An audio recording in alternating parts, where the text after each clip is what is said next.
بسم اللہ الرحمن الرحیم۔ ان الذین، یہ حکم سلطانی نامہ حکم تاسے جس کا حاصل یہ ہے کہ اپنے مرکزوں کو مضبوط کرو، مراکز کو مضبوط کرو، ہر طرح اپنے مراکز کو مضبوط رکھو۔ جہاں مرکز المواحدین ہے اس مرکزوں کو مضبوط کرو، کیونکہ بغیر مراکز کی مضبوطی کے مسئلہ نہیں چل سکتا۔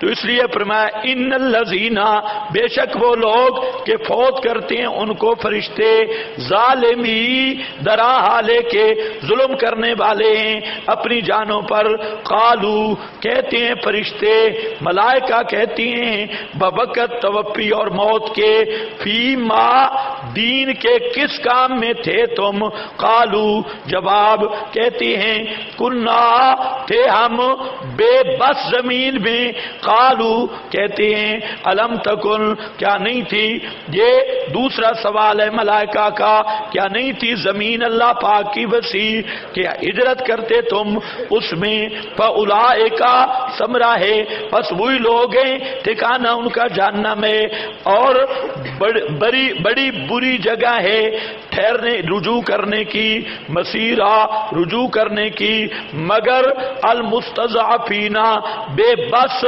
جوانوں سے اور عورتوں سے اور بچوں سے جو نہیں طاقت رکھتے، ہیلتن کسی تدبیر کی، بلا یا تدونا اور نہ وہ جانتے ہیں، سبیلن کوئی راستہ، فاولئک پس یہی لوگ ہیں امید ہے کہ اللہ پاک بخش دے گا، معاف کرے گا ان کو، وکان اللہ ہو اور ہے اللہ پاک معاف کرنے والا بہت بخشنے والا۔ ان الذین توفاہم الملائکہ، دو باتیں سمجھو، ایک بات یہ کہ ابتدا اسلام میں ہجرت فرض تھی، ایمان موت، ابتدا اسلام کا مطلب ہے آپ کی ہجرت کے بعد، ابتدا اسلام ویسے نہیں، دعوت ابتدا دعوت نہیں، آپ کی ہجرت کے اوائل میں، مدینہ کے مرکز کی اوائل میں ہجرت فرض تھی، اور جو آدمی ہجرت نہ کرتا اس کا اسلام بھی قبول نہیں ہوتا تھا۔ تو ہجرت کیوں فرض تھی؟ مرکز مضبوط ہو۔ سب کو حکم تھا کہ مکہ چھوڑو مدینہ منورہ جاؤ تاکہ مرکز مضبوط ہو اور مرکز میں چپ رہے۔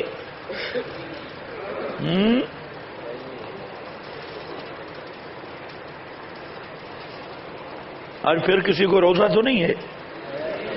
انا للہ و انا الیہ، اللہ آپ کو ہدایت دے بھائی۔ اچھا، کسی نے چاند دیکھا ہے؟ کس نے دیکھا ہے؟ آپ میں سے اتنے آدمی بیٹھے، ہاں کس نے دیکھا ہے چاند؟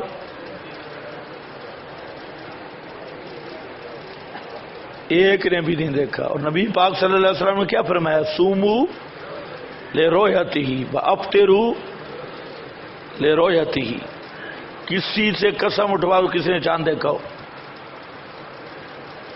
اور جو مولوی کہتے اس کو بھی کہو 3 طلاقیں اٹھا، تو نے دیکھا ہے؟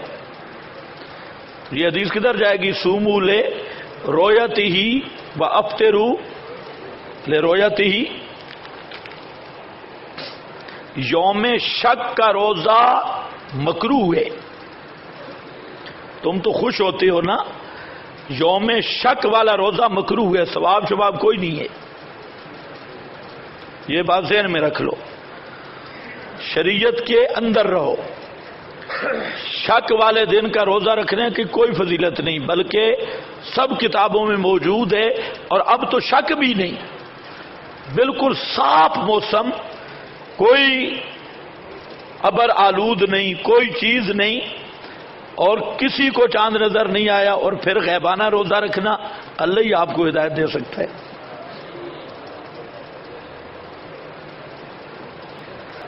ان الذین توفاہم الملائکہ، دوسرا مسئلہ کہ یہ جو بحث توفی، 3 قسم کی آیات ہیں قرآن کریم میں، بعد وہ آ جاتے کہ توفی کی نسبت ملائکہ کی طرف ہے. توفت ہو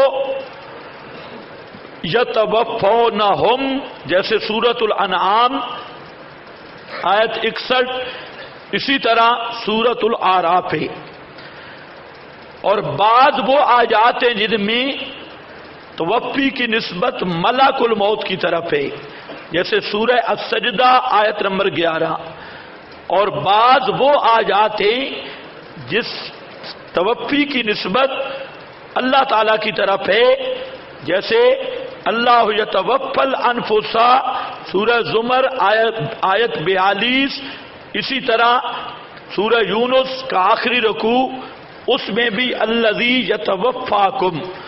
تو توفی کے متعلق 3 قسم کی آیات ہیں. ایک آیات وہ ہیں کہ توفی کی نسبت ملائکہ کی طرف، دوسری آیات وہ ہیں توفی کی نسبت ملک الموت کی طرف، اور تیسری آیاتیں توفی کی نسبت اللہ تعالی کی طرف ہے. تو یہ بظاہر تعارض ہے. الجواب، اللہ تعالی کی طرف جو نسبت ہے وہ نسبت حقیقی ہے، اور اماتت کی نسبت ہے کہ حقیقتاً موت دینا یہ اللہ ہی کا خاصہ ہے، اور موت و حیات اللہ کے اختیار میں ہے. اور فرشتوں کی طرف توفی کی نسبت مجازی اور اخذ الروح کی ہے، اخذ الروح وافین کی ہے، اور یہ نسبت مجازی ہے. باقی رہ گیا جمع اور واحد ملک الموت. تو اصل بات یہ ہے کہ ملک الموت یہ انچارج ہے محکمہ کا، جو روحیں قبض کرنے والا محکمہ ہے فرشتوں کا، اس کا بڑا اور انچارج ہے عزرائیل ملک الموت، اور اس کے نیچے لاکھوں فرشتے کام کرتے ہیں. تو ملک الموت کا قبض روح ہے بالواسطہ بے واسطۃ الملائکہ. اس کے جو خدمتگار ملائکہ ہیں ان کے ذریعے تو وہ روح قبض کرتے ہیں، اور اسرائیل کو بعض نے کہا اسرائیل کو تھما دیتے ہیں، بعض نے کہا کہ وہ مستقل نیچے خدمتگار ہیں، اور بڑا افسر کون ہے؟ اسرائیل.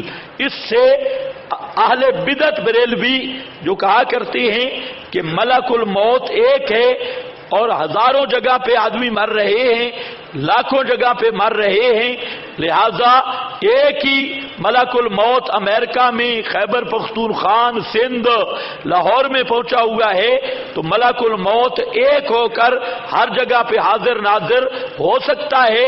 تو نبی پاک صلی اللہ علیہ وسلم ہر جگہ پہ حاضر ناظر کیوں نہیں ہو سکتے؟ یہ غالیوں کی بات ختم ہو گئی کہ ملک الموت ایک نہیں ہے، بلکہ ملک الموت ایک پورا فرشتوں کا محکمہ ہے جن کا افسر اسرائیل ہے. تو یہ بنا ہی ختم. اور دوسرا جواب ہے الزامی.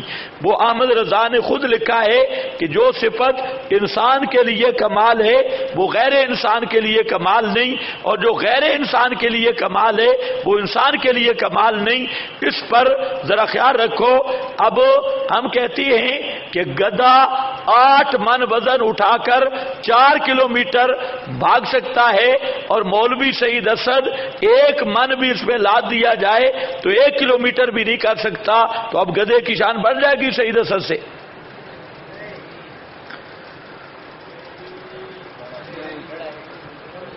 مولوی صاحب کہتے ہیں بڑھ جائے گی. ان کے اصول کے مطابق بڑھنی چاہیے. خیر چلو، تو یہ مسئلہ بھی ہو گیا. اب دیکھو وَمَن يُهَاجِرْ فِي سَبِيلِ اللَّهِ ترغیب الی الہجرت. اور ہجرت سے 3 موانع ہوتی ہیں، 3 چیزیں مانع بنتی ہیں ہجرت سے. نمبر 1 خطرہ مکان، کہ پتہ نہیں ہجرت کریں گے آگے کوئی مکان ملے گا یا نہیں ملے گا. نمبر 2 خطرہ ڈوڈے، روٹی کا خطرہ کہ ہجرت کریں گے کھائیں کہاں سے. کھائیں گے کہاں سے؟ اور نمبر 3، بھائی کیوں آج خواہ اتنی پرچیاں لکھ رہے ہو؟ خیر ہے، کسی ایک پرچی کے نیچے نام نہیں لکھا ہوگا۔ ہجرت سے موانع مکان کا خطرہ، روٹی کا خطرہ، اور تیسرا ہوتا ہے کہ منزل تک پہنچیں گے یا نہیں، راستے میں موت یا گرفتاری یا کوئی جانور وحشی حملہ کر دے اور راستے میں ہی مر جائیں اور منزل تک پہنچے ہی نہیں۔ اللہ تعالیٰ نے ان تینوں موانع کا رفع پیش کیا۔ وَمَن يُهَاجِرْ فِي سَبِيلِ اللَّهِ ترغیب الی الہجرت ورفع موانعات ثلاثہ۔ وَمَن يُهَاجِرْ اور جو شخص ہجرت کرتا ہے، فی سبیل اللہ اللہ کی راہ میں، یجد فی الارض ثمر اولا پائے گا زمین میں بہت جگہ وسیع جگہ مل جائے گی۔ پہلا خطرہ مکان، اللہ فرماتے ہیں بہترین جگہ دوں گا۔ دوسرا خطرہ کھانے پینے اور رزق کا، فرمایا وسعتن اور وسعت پھر رزق میں، اور وفی اظہار الدین، اظہار دین میں اپنے دین کا بھی کھل کر مشن بھی بیان کر سکے گا اور رزق بھی اللہ دے دے گا۔ ہیں جیسے مولوی ہے مسئلہ بیان کر رہا ہے، اب وہ سوچتا ہے بیچارہ کہ اگر مسجد والوں نے نکال دیا، محلے اور شہر والوں نے نکال دیا تو پھر کیا ہوگا؟ اس لیے وہ مسئلہ چھپاتا ہے۔ اللہ فرماتے ہیں مسئلہ بیان کرو مولوی ہیں، باقی اگر یہ نکالتے ہیں جان تیری کو خطرہ ہے اور بالکل سب لوگ تیرے مخالف ہو گئے ہیں تو پھر ہجرت کر جا، اور اللہ کی زمین بڑی وسیع ہے، اللہ جگہ بھی اور دے دے گا، رزق بھی دے گا، اور دین کے کام کرنے کا موقع بھی مل جائے گا۔ وَمَن يُخْرِجْ مِن بَيْتِهِ اور جو شخص، یہ تیسرا معنی ہے اس کا رفع کیا گیا، وَمَن يُخْرِجْ اور وہ شخص، وہ انسان جو نکل پڑے اپنے گھر سے ہجرت کرنے والا طرف اللہ اور اس کے رسول کے، پھر پالے اس کو موت پالے، فقد وقع پس تحقیق واقع ہو گیا اجر اس کا اوپر اللہ پاک کے، وکان اللہ اور ہے اللہ پاک بہت معاف کرنے والا، رحیمہ بہت رحم کرنے والا۔ وَمَن یخرج اس پر امام بغوی رحمت اللہ علیہ نے واقعہ لکھا ہے، دیگر مفسرین نے بھی، کہ قبیلہ بنی ثقیف کا ایک بوڑھا تھا، اور جب ہجرت کی آیات نازل ہوئی تو یہ بوڑھا آدمی تھا، اس نے اپنے بیٹوں کو کہا کہ آپ مہربانی کریں مجھے لے جائیں مدینہ کی طرف، میں ہجرت کروں گا۔ تو بیٹوں نے اس کو چارپائی پہ رکھا اور چارپائی اٹھائی اور مقام تنعیم تک پہنچے تھے کہ وہاں یہ فوت ہو گیا۔ مقام تنعیم پر جب فوت ہونے لگا تو یہ ہنسا اور کہتا ہے یا اللہ تیرے رسول کا آج میں نے پورا کر دیا ہے، رسول اللہ صلی اللہ علیہ وسلم نے جو آج لیا وہ پورا ہو گیا۔ تو اس پر یہ آیات نازل ہوئی، وَمَن یخرج اور وہ انسان جو نکل پڑے اپنے گھر سے ہجرت کرنے والا اللہ اور اس کے رسول کی طرف، پھر پالے اس کو موت، تحقیق واقع ہو گیا اجر اس کا۔ تو معنی یہ تھا کہ اگر راستے میں مر جائیں تو پھر کیا بنے گا؟ اللہ فرماتے ہیں جو گھر سے نکل گیا ہجرت کی تو اس کو ثواب پورا ملے گا۔ اسی طرح جو طالب علم صحیح نیت کے ساتھ گھر سے نکل پڑا، واپسی جانے تک وہ اللہ کے راستے میں ہے، اگر راستے پہ موت آ گئی تو شہید ہے۔ وقع اجرہ اللہ، وقع اجرہ اللہ، اللہ پہ اس کا اجر واقع ہو گیا، اور اللہ پاک ہے بہت معاف کرنے والا۔